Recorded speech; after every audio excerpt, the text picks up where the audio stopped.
Посмотрите, какая невероятная сочная запеканка у нас сегодня получилась. Это полноценный сытный ужин, который обожают и взрослые, и дети. Сейчас я покажу вам, как приготовить этот домашний шедевр. Оставайтесь со мной, будет очень вкусно. Для основы нам понадобится 5 средних картофелин. Нарезаем их ровными круглыми дольками. Старайтесь делать их не слишком толстыми, чтобы картофель успел хорошо пропечься и стать мягким внутри.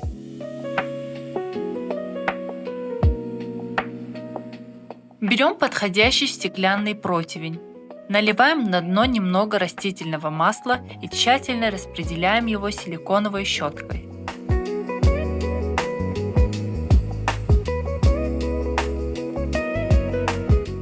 Теперь выкладываем первую часть подготовленного картофеля.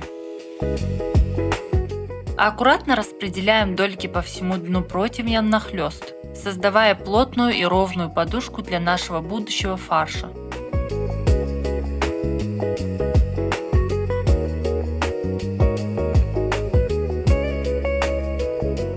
В глубокую миску отправляем 600 грамм говяжьего фарша. Добавляем 1 чайную ложку соли и щепотку черного перца для аромата. Все тщательно вымешиваем, чтобы специи распределились равномерно.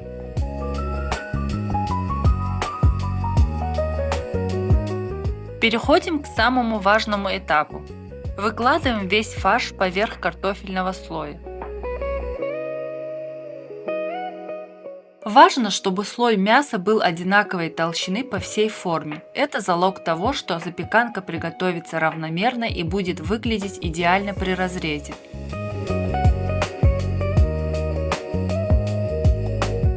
Слегка прижимая, аккуратно разравниваем его по всей поверхности.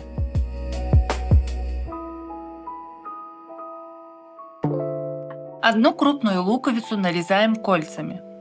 Лук даст нашему мясу дополнительную сочность и потрясающий аромат во время запекания в духовке.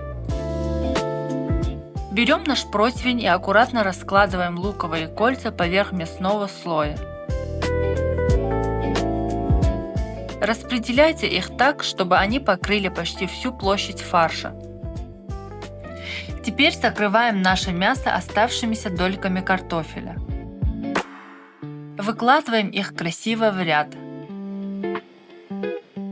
Эта картошка приготовится в сметанной заливке, станет очень мягкой и не даст фаршу пересохнуть во время запекания. Старайтесь выкладывать плотно, чтобы полностью закрыть мясной слой. Приготовим соус. В отдельную емкость кладем 3 столовые ложки жирной сметаны и вливаем 100 мл теплой воды. Хорошо размешиваем до получения однородной жидкой консистенции. В получившуюся смесь добавляем пол чайной ложки соли и щепотку перца. Снова все перемешиваем, чтобы соус стал сбалансированным по вкусу. Для пикантности и аромата добавляем 2 измельченных зубчика чеснока. Последний раз перемешиваем нашу заливку. Равномерно выливаем соус в противень поверх картофеля. С помощью силиконовой щетки аккуратно распределяем заливку.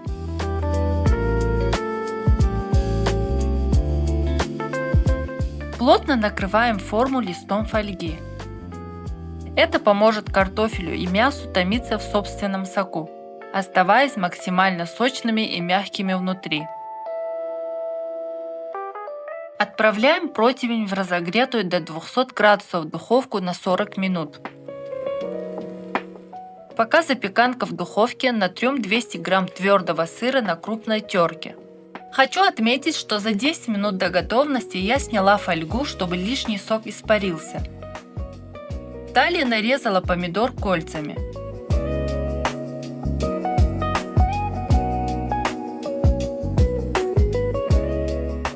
Прошло 40 минут. Достаю нашу горячую запеканку из духовки на стол. Аромат уже стоит на всю кухню. Щедро посыпаем всю поверхность запеканки тертым сыром. Он расплавится и превратится в аппетитную тягучую сырную шапочку. Поверх сыра выкладываем кружочки свежего помидора. Они добавят блюду яркости и приятную овощную кислинку.